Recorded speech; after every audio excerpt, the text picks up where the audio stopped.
Տիկին Սարգսյան, ինչու եք ամբողջ նիստի ընթացքում բավականին նյարդային արձագանքում հանդիպանիներ պատգամավորների հարցերին։ Ես երբեք նյարդային չեմ արձագանքում հարցերին, ես ասում եմ իրականությունը եւ եթե իրականությունն ասելը ձեզ մոտ այդպիսի ընկալում է ձևավորում կամ շատերին նյարդայնացնում է, ես չեմ պատրաստվում դրա պատճառով իրականությունը չներկայացնել, թե արդյունքները, թե խնդիրները։ Տիկին նախարար Նարեկը շուտ էր։ Տիկին նախարար դիմել էի քննչական կոմիտեին արտաքին հետախուզական ծառայության հայտարարության հիման վրա։ Ուզում եի հասկանալ ներքին գործերի նախարարությունը լրացուցիչ ինչ տեղեկությունների հիման վրա է դիմել, որ հարցն էին մասնի, որ օտարպետություններում հայերին ճնշում են ընտրությունների մասնակցություն ունենալու հետ կապված միայն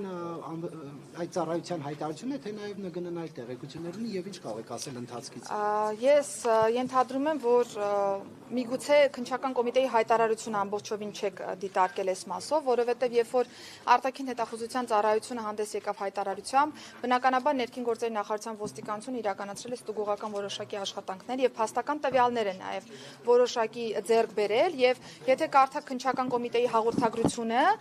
կոնկրետ այս դեպքով մեր ներկայացրած հաղորդման հիման վրա նախաձեռնված քրեական վարույթով կտեսնեք, որ այնտեղ մի փոքր ավելի ճշգրտումներ կան ներկայացված, թե Հայաստանի Հանրապետության քաղաքական դաշտում գործունեություն ծավալող կուսակցությունների, թե կուսակցության ներկայացուցիչների եւ թե նաեւ այլ դերակատարների օժանդակության process-ը կազմակերպելու մասով այս պայդրությամբ այլ տվյալ հայտնել չեմ կարող, խնդրում եմ հետևել քննչական կոմիտեի հաղորդագրություններին, խնդրում եմ հետևել քննչական կոմիտեի հաղորդագրություններին, որպեսզի պատկերն ավելի պարզ լինի։ Ցանկացած տեղից եկող ազդակ բնականաբար մեր ուշադրության կենտրոնում է լինելու անկախ երկրից։ Ես արդեն նշեցի, մնացել ամբողջը քանի որ նախաքննություն է իրականանում, քննչական կոմիտեն պատեհ պահի հանդես կգա հայտարարություն։ Նախարար, ես ուզում եի երեխայի հետ կապված այդ դեպքից մի բան հարցնել, տեղեկություններ կան, որ միջավայրը, որտեղ որ երեխան ապրել է, ինչ որ ամբարով վարքեր են եղել, կա ոստիկանության մոտ նման տեղեկություններ, եթե այո, մի քիչ մանրամասնեք ինչի մասին է խոսքը։ Համայնքային ոստիկանություն կա, մի քանի այդպիսի դեպքի մասին ենք լսել, իրենց հայտնի չէ նախապես թե ինչ է կատարվում այդ համայնքներում։ Նախ մենք կապված է միանգամից ասեք, որ հետ կապված ինչ տեղեկություններ կան, փնտրում եք կամ նա ինչ մասնակցություն ունի։ Այս պայդրությամբ ես նշեմ, որ երբ որ մենք հաղորդում ենք ստացել բժշկական կենտրոնից, ահազանգը կարելի ասել այնպիսին էր կամ ընտանիքի անդամների կողմից այնպիսին էր հաղորդումը, որ ըստ էության գործ չունենք հանցագործության հետ, ստանդարտ process է, երեխան իրեն վատ է զգացել եւ դրա արդյունքում է, որ տեղափոխվել է բժշկական կենտրոն, բայց անմիջապես ձեռնամուխ ենք եղել օպերատիվ հետախուզական աշխատանքների եւ դրա հիման վրա է նաեւ, որ հենց սպանության փորձով է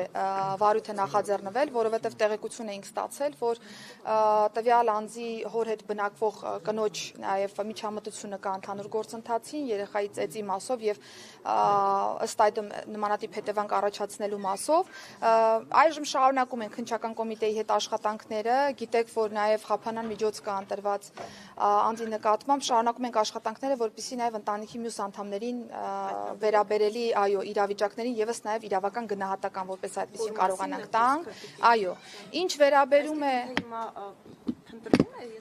Չէ, այս պահին ուղղակի կարգավիճակի հետ կապված հարցերն են ճշգրտման։ Չեմ բացառում, կախված այն տվյալներից, որոնք որ կստանանք, նշեմ, որ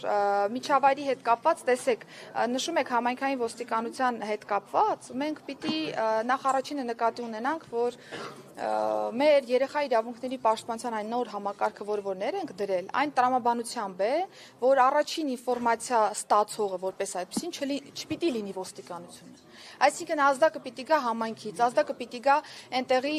սոցիալական ծառայողներից եւ մնացյալից։ Ես վստահ եմ, որ նաեւ գործընկերներն են այս հարցը դիտարկում, նաեւ իրենց իրավասության տիրույթում, որ հասկանան եղել է ազդակ օբյեկտիվորեն, թե չի եղել ազդակ նմանատիպ իրավիճակի։ Ես էլ մեր մասով համայնքային ոստիկանների կտորով եմ դիտարկում իրավիճակը, որպեսզի հասկանանք հնարավոր է այդպիսի տեղեկատվություն մեր գործիքակազմի տեսանկյունից այո ստանալ թե ոչ, եւ եթե որևէ խախտում հայտնաբերի այս դեպքում իմ պատասխանատվության տիրույթում, այսինքն ոստիկանի աշխատանքի մասով բնականաբար ռեակցիան Այս դրությամբ այդ մասով ինչ ասացիք, ինչ որ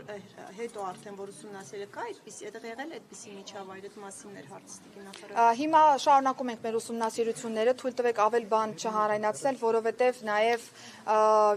երեխաների եւ ընտանիքի մյուս անդամների հետ կապված որոշակի նաև հոգեբանական վիճակ ունենք։ Հիմա պատկան մարմինները աշխատում են այդ մասով։